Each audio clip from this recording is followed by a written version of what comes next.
चलिए आगे देखते हैं। आगे जो हमारे पास में आया वो जो चीज़ है वो है रिलेटिव परमिटिविटी के बारे में हमको पढ़ना है, या डाइलेक्ट्रिक कांस्टेंट या स्पेसिफिक कैपेसिटेंस, ये सब आएगा। तो इसको जरा हम समझते हैं, इसको पीछे की स्लाइड में जाते हैं और समझने की कोशिश करते हैं। हम इसका डेरिवेशन निकालना चाहते हैं, रिलेटिव परमिटिविटी का हम ये फॉर्मूला ड्राइव करना चाहते हैं। तो चलिए देखते हैं क्या निकल के आएगा। वही पीछे वाली चीज़ है। हमने क्या करा, हमने एक बार क्या सिचुएशन ले ली भैया, वैक्यूम ले लिया, ठीक है, और दूसरी बार हमने क्या सिचुएशन ले ली भैया, मीडियम ले लिया। अच्छा लग रहा है क्या?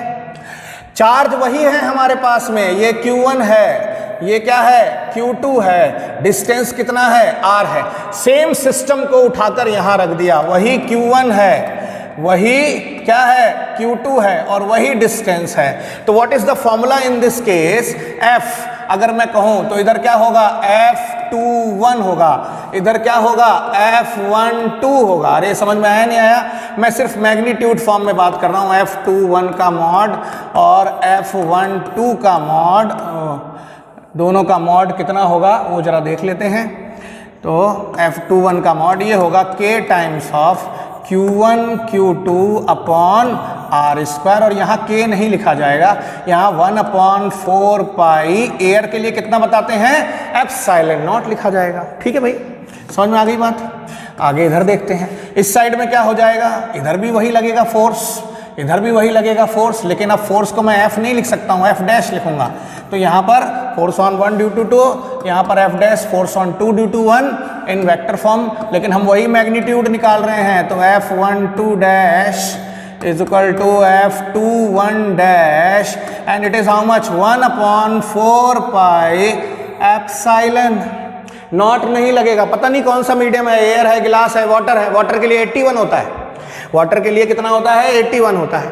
और ये कितना आ जाएगा अपने पास में, Q1 Q2 upon what, R square. तो I think you are able to understand till here. अब जरा देखें आगे, तो आगे क्या निकल के आएगा वो हम देखते हैं जरा ध्यान से। एक सेकंड, जरा ये लाइन लंबी हो गई अपनी, मिटा देते हैं। हाँ जी, तो आगे देखते हैं। अगर इसको इक्वेशन नंबर 1 मान लिया जाए और इसको इक्वेशन नंबर 2 मान लिया जाए तो एक बड़ी प्यारी सी चीज पता चल गई है, आ गई। इसको बुक्स में लोग लिख देते हैं F ऑफ व्हाट, मीडियम। इसको बुक्स में लोग लिख देते हैं F ऑफ व्हाट, वैक्यूम। ठीक है, देखिए ऐसा लिखा हुआ है अपने पास में। तो वैक्यूम अपॉन व्हाट, मीडियम लिखा हुआ है, नहीं लिखा हुआ है? तो जरा ध्यान से देखिए। तो मैं क्या करूंगा, F of vacuum divided by F of what, medium. उसका डेरिवेशन का वो कर रहे हैं, फॉर्मूले का डेरिवेशन कर रहे हैं। इस चीज को, फर्स्ट को हमने क्या करा, फर्स्ट को सेकंड से डिवाइड कर दिया। जरा देखिए डिवाइड करिए, 1/4 pi epsilon not Q1 Q2 upon R square. नीचे क्या है, 1/4 pi epsilon not Q1 Q2 upon R square. सही लिखा है मैंने? क्या मैंने सही लिखा है? क्या नहीं लिखा है बेटा, यहाँ पर एप्सिलॉन नहीं आएगा, एप्सिलॉन नॉट नहीं आएगा, एप्सिलॉन आएगा। ये कितना हो गया, Q1 Q2 upon what, R square. ये इससे कैंसिल, ये इससे कैंसिल, तो क्या आ गया आपके पास में, epsilon upon what, epsilon not. इसी को हम लोग ER से नोट करते हैं, या फिर क्या डिनोट करते हैं, K से। इसकी कोई यूनिट नहीं होती है, no unit, and it is what, dimensionless. कैसी क्वांटिटी है ये, एक डायमेंशनल लेस क्वांटिटी है। ठीक है, देख लीजिए कैसे निकाले गया। मैं एक बार चेक करता हूं कि पूरा वीडियो आ रहा है, नहीं आ रहा है। यस, ठीक है बच्चे, तो समझ में आ गया। तो इस तरीके से हम इसको निकालते हैं, जो ये हमारे पास में फॉर्मूला लिखा हुआ है। अच्छे से आप इसको ध्यान रखिए। और ये देखिए, ये भी फॉर्मूला आपके पास में लिखा हुआ है। क्या लिखा हुआ था, epsilon upon what, epsilon not, epsilon upon what, epsilon not. इसको रिलेटिव परमिटिविटी हम लोग कहते हैं। यहाँ पर बेसिकली क्या होता है, यहाँ पर बेसिकली न्यूमेरिकल पूछा जाता है। क्या पूछा जाता है बेटा, न्यूमेरिकल पूछा जाता है। कैसे न्यूमेरिकल है कि एक फोर्स है 100 न्यूटन का। कैसा है, एक फोर्स है एयर में, कितने न्यूटन का, 100 न्यूटन का। दो सिस्टम ऑफ चार्जेस खातिर, उसके अंदर चार्जेस कितने थे, Q1 एंड Q2, और उनके बीच का सेपरेशन कितना था, R। अब if this whole system is immersed in water having dielectric constant how much, 81, then find force. Find force बड़ा आसान है।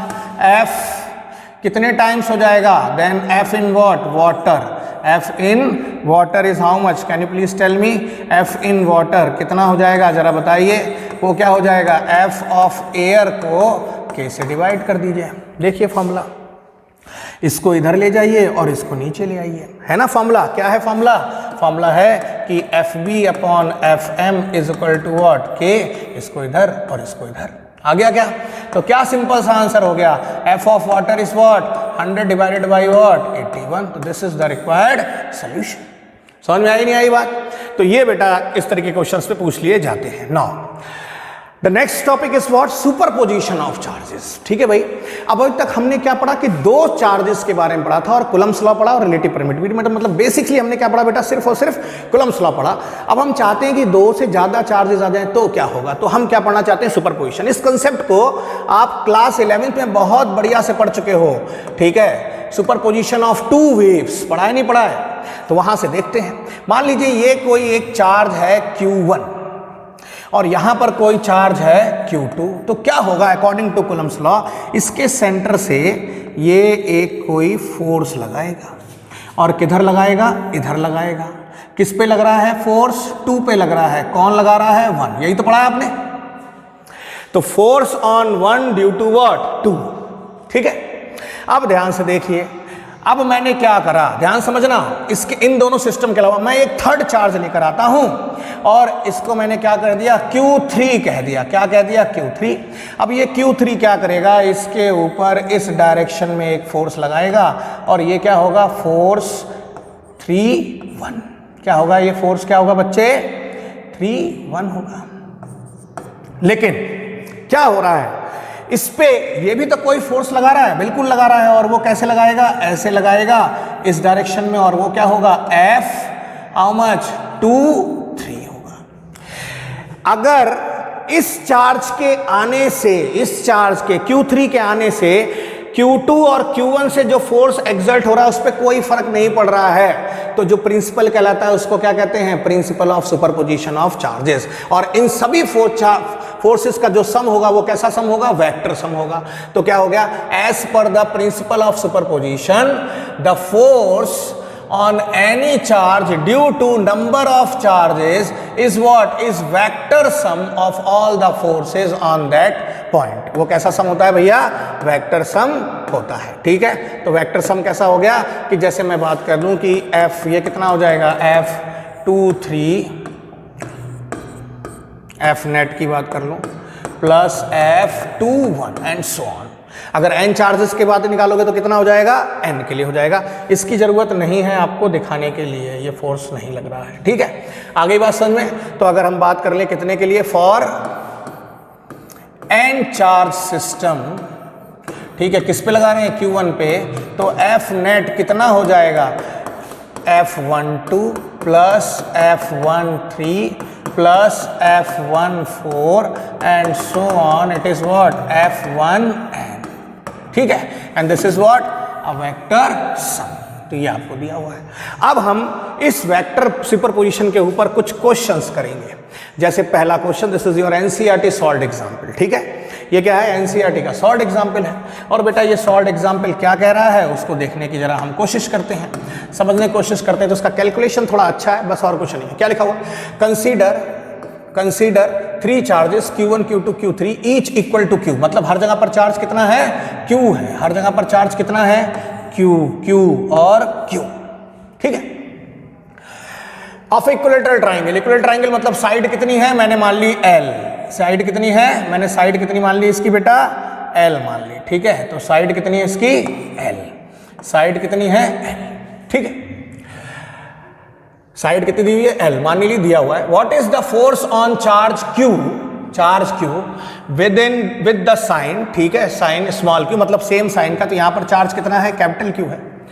Place at the centroid. What is centroid, centroid एक ऐसा पॉइंट होता है जहां पर सारी की सारी मीडियंस मिलती हैं। अब ये इक्विलेटरल ट्राइंगल तो सारे के सारे एल्टीट्यूड मिलते हैं, ऐसा समझ लीजिए। तो अब जरा देखिए, ये वाला चार्ज इस वाले चार्ज पे इधर फोर्स लगाएगा, हमने ऐसे करके देख लिया। और इसका नाम अगर यहां पर आप Q1 ले लेते हैं जैसा उसने रखा, हालांकि Q1 किसके बराबर है, Q के बराबर है। ये क्या है, आपको क्या ले लिया आपने, Q2 ले लिया।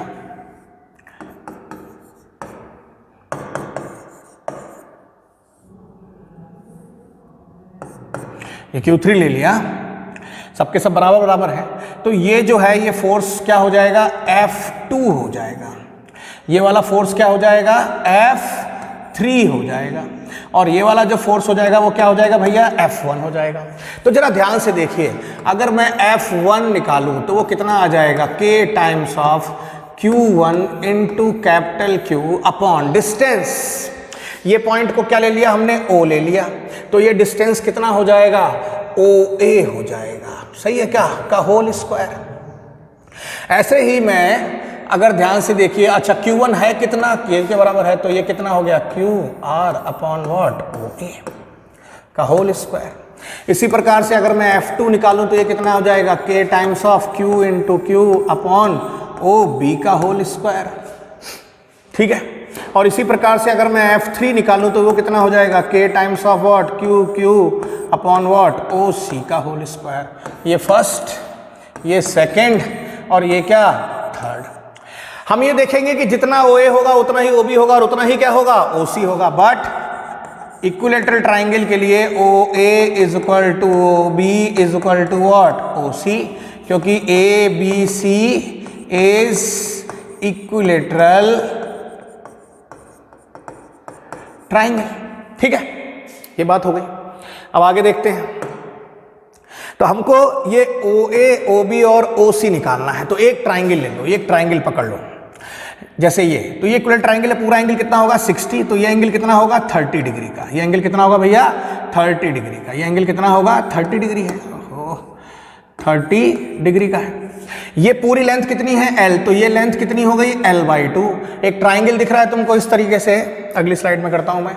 एक ट्राइंगल आपको इस तरीके से दिख रहा है, जो ये लेंथ कितनी है, L/2, ये कितनी है, 30। आपको ये फाइंड आउट करना है। ठीक है, तो जरा बहुत आसान है। क्या लगाओगे, ये क्या हो गया, परपेंडिकुलर, ये क्या हो गया, हाइपोटेन्यूस, और ये क्या हो गया, बेस। पढ़ा है नहीं पढ़ा है, तो आपको क्या चाहिए, बेस और हाइपोटेन्यूस। तो cos 30 लगा लेंगे यहाँ से, cos 30 कितना हो गया भाई, बेस अपॉन व्हाट, हाइपोटेन्यूस। तो L/2 अपॉन x निकालना है, तो x कितना निकल के आ गया, L/2 of what, cos 30। What is the value of cos 30, तो cos 30 की वैल्यू कितनी होती है, √3/2 शायद, बिल्कुल। तो x कितना निकल के जाएगा, L इंटू 2, और ये कितना हो गया भाई, √3/2। तो ये आपके पास में आ गया L/√3। इससे पता चला कि OA is equal to OB is equal to OC is equal to L/√3। पीछे की स्लाइड में चले, तो अगर हम पीछे की स्लाइड में चलें तो हमको क्या मिल गया, ये सारे बराबर बराबर हो गए। तो यहाँ से हमको क्या पता चला, हमको ये पता चला कि अगर ये डिस्टेंस ये डिस्टेंस ये डिस्टेंस बराबर है, तो हमको ये पता चला कि F1 is equal to F2 is equal to F3 is equal to K Q into Q upon X का होल स्क्वायर। OA, OB और OC किसके बराबर है, X के बराबर है। यही तो निकाला आप लोगों ने। तो यहाँ से जब देखें तो ये वैल्यू कितनी निकल के आ जाएगी K Q upon L square into what, 3, √3 का होल स्क्वायर करोगे कितना हो जाएगा, 3। तो F1 बराबर कितना हो गया भैया, F2 बराबर कितना हो गया, F3, और ये कितना आ गया, K Q 3 यहाँ आ गया और L स्क्वायर यहाँ आ गया। इसका हम अभी क्या करेंगे, यूज़ करेंगे। अब जरा पहली स्लाइड में चलते हैं।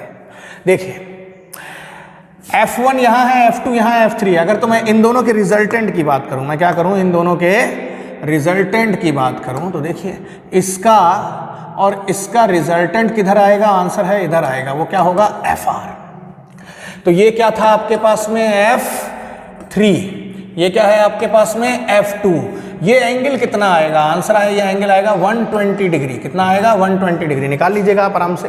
ये 60 है, ये 90, ये 90, तो कितना आ गया, 120। तो अब जरा देखें इसकी वैल्यू।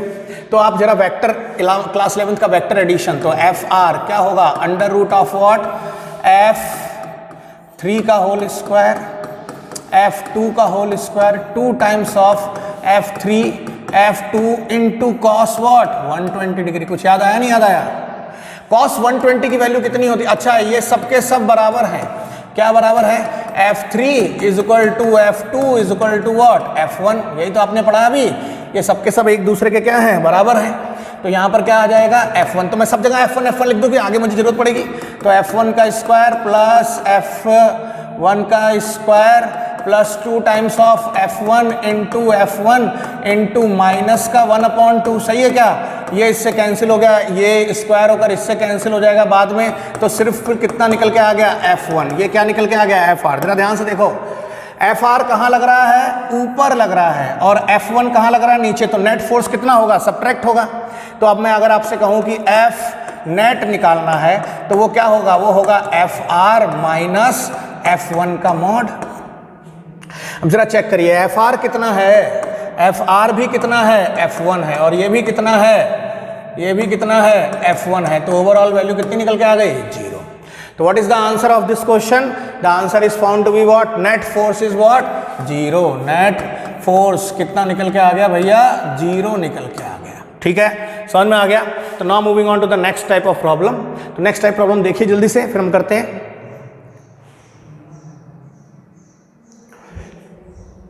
हाँ जी, देख लिया बेटा। तो नेक्स्ट टाइप ऑफ प्रॉब्लम क्या कहता है? अब की बार एक सेट ऑफ स्क्वायर दिया हुआ है, 4 इक्वल पॉइंट चार्जेस। ये 4 FOUR है, ठीक है भाई। 4 equal point charges of 16 coulomb, ठीक है। तो मतलब Q 16 माइक्रो कूलाम है। अब आपको मैं बस FVD बनाऊंगा, करके आप दिखाएंगे। Are placed at 4 corners of square of side. आपको L दे रखा है इसमें 0.02 मीटर। तो फाइंड एनी वन हमने क्या ले लिया भैया? A ले लिया। ये क्या है हमारे पास में? लेटर A है, ठीक है। देखते हैं, तो ये क्या है? कोई पॉइंट A है, ये क्या है? कोई B, ये क्या है? कोई C, और ये क्या है? कोई D। देखिए यहाँ सब जगह पर Q और Q अमाउंट का चार्ज रखा हुआ है। तो देखिए क्या होगा क्या? ये वाला इसको धक्का मारेगा इस डायरेक्शन में, ये वाला इसको धक्का मारेगा इस डायरेक्शन में, ये वाला इसको धक्का मारेगा किस डायरेक्शन में? इस डायरेक्शन में।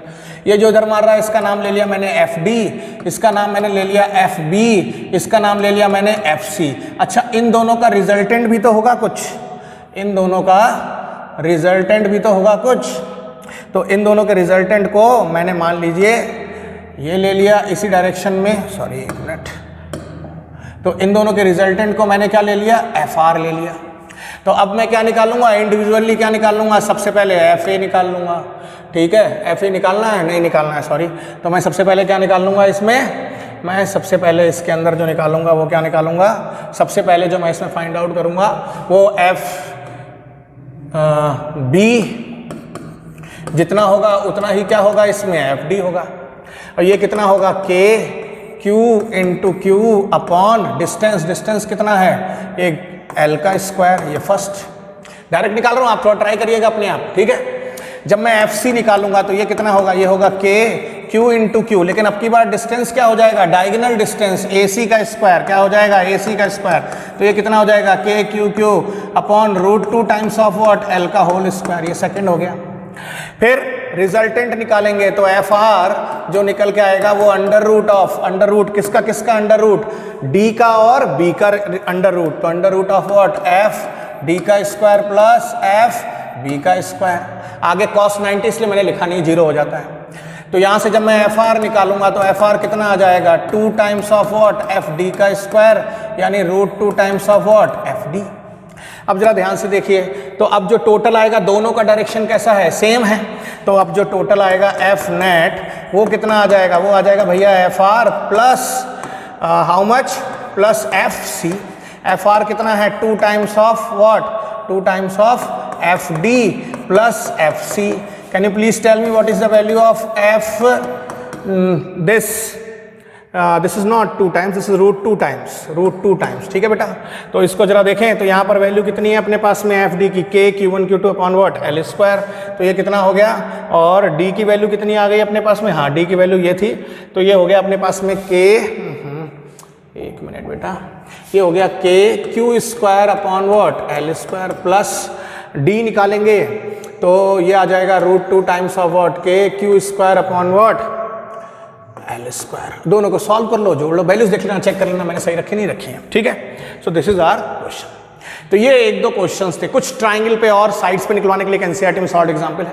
अब हम अगली चीज जो पढ़ रहे हैं, कूलम्ब्स लॉ वैलिड होता है कंटिन्यूअस चार्ज डिस्ट्रीब्यूशन के लिए। कूलम्ब्स लॉ किसके लिए वैलिड होता है? Continuous charge. अभी तक आपने जो चार्ज डिस्ट्रीब्यूशन देखा था वो कैसा देखा था? डिस्क्रीट, एक यहाँ एक यहाँ एक यहाँ। अब हम कैसा पढ़ रहे हैं? Continuous charge distribution. तो पहला जो कंटिन्यूअस चार्ज डिस्ट्रीब्यूशन आता है बेटा वो आता है, अच्छा कंटिन्यूअस चार्ज डिस्ट्रीब्यूशन क्या है, any charge which covers the space with dimension much less than its distance away from an observation point can be consider as what, point object.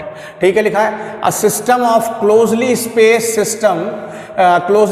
Charge is said to be continuous charge distribution. ठीक है, तो continuous charge distribution आ जाता है, ये solid, liquid और gas सब पे फैल सकते हैं। अब सबसे पहला जो हम पढ़ रहे हैं वो लीनियर चार्ज डिस्ट्रीब्यूशन क्या होता है, देखते हैं। लीनियर चार्ज डिस्ट्रीब्यूशन यहाँ लिखा हुआ भी है, मैं आपको दोबारा बताता हूँ लीनियर चार्ज डिस्ट्रीब्यूशन क्या होता है। तो बेटा ये कोई एक लाइन है, इसके ऊपर एक बराबर यूनिफॉर्मली आपने प्लस साइन का चार्ज फैला दिया या माइनस साइन का चार्ज बना दिया, और इसकी लेंथ हमने ले ली L, जो चार्ज था वो Q आपने इसके ऊपर फैला दिया यूनिफॉर्मली। तो लीनियर चार्ज डिस्ट्रीब्यूशन लैम्डा क्या हो जाता है, Q/L। अब अगर कोई कहे मुझे छोटे से हिस्से में पता करना है, इस छोटे से हिस्से में, तो इसमें लेंथ कितनी हो जाएगी, dl हो जाएगी। तो अब क्या हो जाएगा, अब लैम्डा हो जाएगा dq/what, dl। क्यों, क्योंकि इस छोटे से हिस्से में चार्ज भी कितना हो जाएगा, dq हो जाएगा। ठीक है, अब इसकी SI यूनिट की बात करोगे तो चार्ज की यूनिट क्या होती है भाई, कुलाम, और लेंथ की क्या होती है, मीटर, तो मीटर इनवर्स। तो ये निकल के आ गया अपने पास में फर्स्ट, जो यहाँ पर लिखा हुआ है। अब हम एक क्वेश्चन देखते हैं। अच्छा, कोई कहे कि टोटल चार्ज फाइंड करो, तो यहाँ से जरा देखिए dq कितना निकल के आ जाएगा, लैम्डा इंटू वॉट, dl। कितना निकल के आ जाएगा बेटा, ये निकल के आ जाएगा लैम्डा इंटू वॉट, dl। और तो यहाँ से Q कितना निकल के जाएगा, इंटीग्रेट कर दें, लैम्डा इंटू वॉट, dl। ये हमारे लिए क्वेश्चन की फॉर्म में। और इंटीग्रेशन भी कौन सा होगा, लाइन इंटीग्रेशन। कौन सा होगा ये, लाइन इंटीग्रल। कौन सा लगेगा, लाइन इंटीग्रल। अगले में कैसा लगेगा, सरफेस इंटीग्रल। तो ये 1D के लिए होता है। अब एक क्वेश्चन देखिए क्या है। क्वेश्चन है कि एक रॉड है जिसकी लेंथ कितनी है, 10 सेंटीमीटर, इसके ऊपर यूनिफॉर्म चार्ज Q फैला हुआ है। कौन सा फैला हुआ है, Q। आपको चार्ज फाइंड आउट करना है, लेंथ कहां से, ये 0 है और ये कितना है यहाँ पर भैया, 10 है। यहां तक के लिए मान लीजिए कोई 7 है, यहां तक के लिए, इतनी दूरी के लिए आपको निकालना है। बहुत आसान है, आप लैम्डा निकाल लीजिए। क्या निकाल लीजिए, ऐसे क्वेश्चन के लिए बड़ा आसान है। क्या निकाल लीजिए, लैम्डा। और लैम्डा क्या होता है भैया, Q/L होता है। लैम्डा क्या होता है, Q/L। तो क्या मैं यहाँ से Q तो फाइंड करना है, तो Q कितना हो गया, लैम्डा/वॉट, L। लेकिन ऐसे नहीं करोगे, ध्यान देना, सबसे पहले लैम्डा निकालो। Q टोटल में कितना दिया हुआ है, Q टोटल लेंथ में। Q की वैल्यू मिस कर गई बेटा इस क्वेश्चन में, Q की वैल्यू होनी चाहिए। Suppose the value of charge Q given two is how much, let us suppose it is how much, 100 या 10 माइक्रोकुलाम।